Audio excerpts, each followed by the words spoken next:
কোচবিহারের দিনহাটার চৌধুরীহাট ভারত বাংলাদেশের সীমান্তে উদ্ধার পাকিস্তানি মর্টার শেল। গতকাল স্থানীয় এক কৃষক জমিতে কাজ করার সময় এই শেলটি লক্ষ্য করে। এটার জন্যই তোকে বলছিলাম।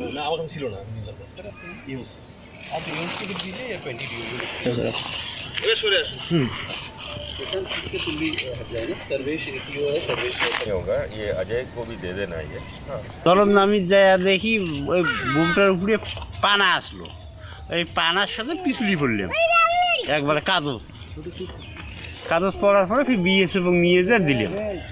কোথায় এটা কি রে কোনো লোয়া, তারপরে বিএসএফ নিয়ে যা বাড়ি ওদের না নিয়ে পরে ফির একটা ধুনু। হ্যাঁ কি ব্যাপার, তারপরে দেখি আমার পাকিস্তান লেখা আছে, তারপরে খাইব নিয়ে যা আবার দিলাম। দাদা দেখো তো নেখা আছে ফি, ও তাহলে তো মাথা পরে ফির 3 সাহেব আছে, পরে ফির খাল করিয়ে ফি এখানে ছোয়া হলো।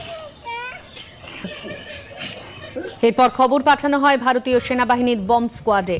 আজ সকালে বম্ব স্কোয়াড এসে সেটিকে নিষ্ক্রিয় করে।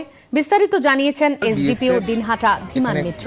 কিছু কনস্ট্রাকশনের কাজ করছিল, সেই সময় একটি মাটি খুঁড়তে গিয়ে তারা দেখে একটি মর্টার রয়েছে।